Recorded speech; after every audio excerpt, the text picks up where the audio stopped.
Maka sinkronisasi peradaban itu yang berawal dari kata per dan berakhiran an, yang di tengah-tengahnya menjadi kata utama yaitu adab, maka disebut dengan peradaban karena terjalin kesatuan dan kebersamaan.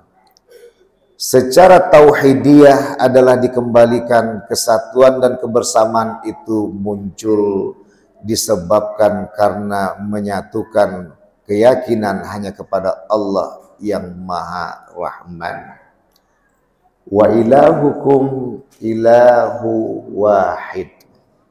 Tapi ketika berbicara tentang secara konvensional, pandangan umum secara dunia menyeluruh dan heterogen, bercampur antara agama dan budaya juga suku, maka tentu satu kajian yang bisa mempersatukan, membersamakan adalah human being, kebersamaan kemanusiaan.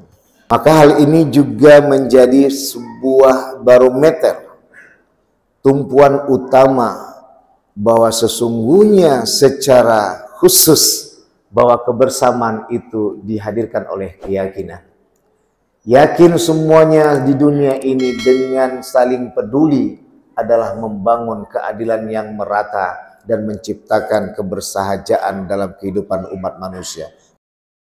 Halo sahabat semuanya, salam giat. Berjumpa di channel Al.Andawi Andi.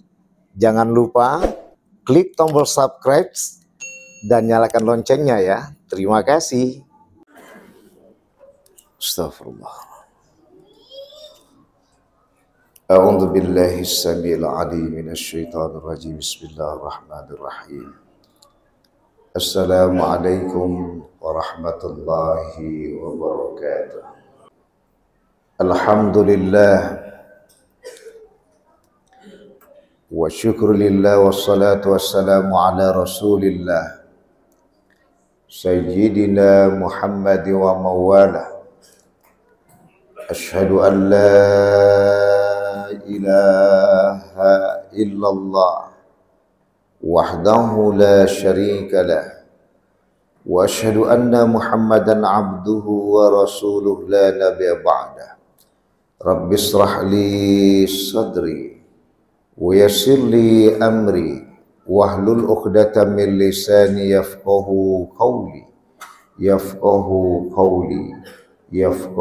qawli amma ba'd. Wa qala Allah ta'ala fi kitabil karim fi surati al-'asr. A'udzu billahi minasy syaithanir rajim. Bismillahirrahmanirrahim. Wal 'asr innal insana lafi khusr illa alladziina aamanu wa 'amilus shalihati wa tawashaw bil haqq wa tawashaw bis sabr. Shadaqallahul 'azim. Illa fi afatina bi kulli madara sabqa tahiruka inna syarrad dawabi 'indallah sumul bukmul ladzi la ya'qilun. Wa ya ibadallah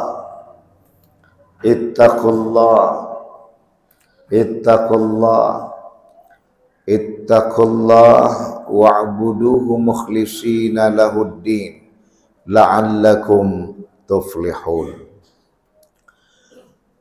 Bapak-bapak, saudara-saudara sekalian jemaah sidang salat Jumat, semoga Allah senantiasa meridhoi dan memberkati apa yang kita lakukan di hari ini khususnya dan hari-hari sebelum dan sedepan ke nantinya. Amin ya rabbal alamin. Puja dan puji syukur kita limpahkan kehadirat Allah Subhanahu wa ta'ala pada kesempatan yang berbahagia ini, kesempatan yang luar biasa Allah restui, kembali kita dapat bersama di bulan Ramadan yang kita cintai. Di hari Jumat yang berbahagia ini, dapat kita hadir di masjid yang kita sayangi, Masjid Silaturahim yang semoga Allah ridhoi. Salawat dan salam pada baginda besar Nabiuna Muhammad sallallahu alaihi wa alihi wasallam, selalu menjadi tumpuan kita dalam sebuah keteladanan yang nyata, baik cocok dan tak cocok kita dalam mempercontohkan masalah hal dunia. Pasti yang menjadi kiblat keteladanan itu adalah Rasulullah Muhammad sallallahu alaihi wasallam. Manakala dengan orang tua yang kita cinta, andaikan orang tua kita tidak adil bersama kita, tapi tetap kita menyimak apa kata baginda besar Nabi Muhammad SAW yang kita sayangi bersama, untuk tetap berbakti kepada orang tua dengan tidak mengikuti apa yang salah diperintahkannya kepada kita, dan tetap menghormati bahwa dia adalah jalan penyebab kita hadir di muka bumi yang kita cinta. Artinya tetap kita sadari seberapa buruknya orang tua kita adalah orang tua yang menyebabkan kita ada. Itulah ajaran Nabi Muhammad. Begitu indahnya Islam itu. Begitu luar biasanya Islam itu dengan adab dan akhlaknya. Sayang. Sungguh sangat disayang. Bila kita sendiri sudah belasan dan puluhan tahun belum jumpa, hakikat dari keislaman itu adalah adab dan akhlakul karimah. Berbicara tentang adab itu tidak bisa lepas dari tauhid. Maka sinkronisasi peradaban itu yang berawal dari kata per dan berakhiran an, yang di tengah-tengahnya menjadi kata utama yaitu adab, maka disebut dengan peradaban karena terjalin kesatuan dan kebersamaan. Secara tauhidiyah adalah dikembalikan kesatuan dan kebersamaan itu muncul disebabkan karena menyatukan keyakinan hanya kepada Allah yang Maha Rahman. Wa ilahukum ilahu wahid. Tapi ketika berbicara tentang secara konvensional, pandangan umum secara dunia menyeluruh dan heterogen, bercampur antara agama dan budaya juga suku, maka tentu satu kajian yang bisa mempersatukan, membersamakan adalah human being, kebersamaan kemanusiaan. Maka hal ini juga menjadi sebuah barometer, tumpuan utama bahwa sesungguhnya secara khusus bahwa kebersamaan itu dihadirkan oleh keyakinan. Yakin semuanya di dunia ini dengan saling peduli adalah membangun keadilan yang merata dan menciptakan kebersahajaan dalam kehidupan umat manusia. Dan itu dapat dilihat di dalam Islam yang diajarkan oleh baginda besar Nabi Muhammad sallallahu alaihi wasallam, sehingga sosok penulis terkenal yang bernama Michael Hart menjadikan 100 tokoh nominal pertama, nomor 1 urutan pertama adalah Nabi Muhammad sallallahu alaihi wasallam. Hadirin sedang sholat Jumat yang dirahmati oleh Allah. Kembali kita di hari Jumat kita yang berkumpul. Begitu dahsyatnya keistimewaan Jumat itu, yang selalu disembarikan dengan peringatan yang disampaikan oleh kalangan ulama dan asyatij, bahwa hari itu adalah hari di mana kakek buyut kita tercipta. Dan di hari itu juga kakek buyut kita turun ke dunia. Dan di hari itu juga kakek buyut kita berjumpa dengan yang dicinta, yaitu nenek buyut kita Hawa di Padang Rahmah, Jabal Rahmah. Dan di hari Jumat itu juga kita meninggal dunia. Hakikatnya adalah pertemuan, perkumpulan. Dari mulai tercipta alias kelahiran, dari mulai turunnya ke bumi karena kesalahan, dari mulai terpisahnya antara sepasang suami istri yang didambakan, 500 tahun kemudian baru berjumpa. Adam dan Hawa berjumpa di Jabal Rahmahnya. Yang menderitanya suara Adam terdengar oleh Hawa, suara Hawa terdengar oleh Adam, tapi tak tahu di mana keberadaan mereka. Itu yang dibahasakan dalam bahasa cinta, suara hatimu selalu berada di sisiku, tapi tak tahu di mana letak dirimu. Sungguh aku merindukanmu sayang. Itu kita pertanyakan di saat kita membahas tentang cinta. Dan tidak ada satupun pasangan hidup yang bercinta menafikannya. Dimanapun orang yang dicinta berada, tetap dia yakini itu adalah sosok yang ku cinta, dan tetap ku akui kemana dia pun berada, dimanapun dia berada, kapan waktunya, dia tetap mencintaiku dan aku mencintainya. Mengapa kita pertanyakan lagi di mana zat Allah? Sehingga gaduh kita dengan suasana harta dan terpesona kita. Inilah adab yang tidak bisa lepas dari kajian tauhid. Sehingga di sana ada kupasan kaji bahwa wa ma khalaqtul jinna wal insa illa liya'budun. Tidaklah kuciptakan jin dan manusia kecuali menyembah kepada Allah. Berbicara tentang dua makhluk adalah yang tercipta dari tanah, yaitu manusia, yang di dalamnya ada 4 elemen. Ada tanah, ada api, ada angin, udara, ada air.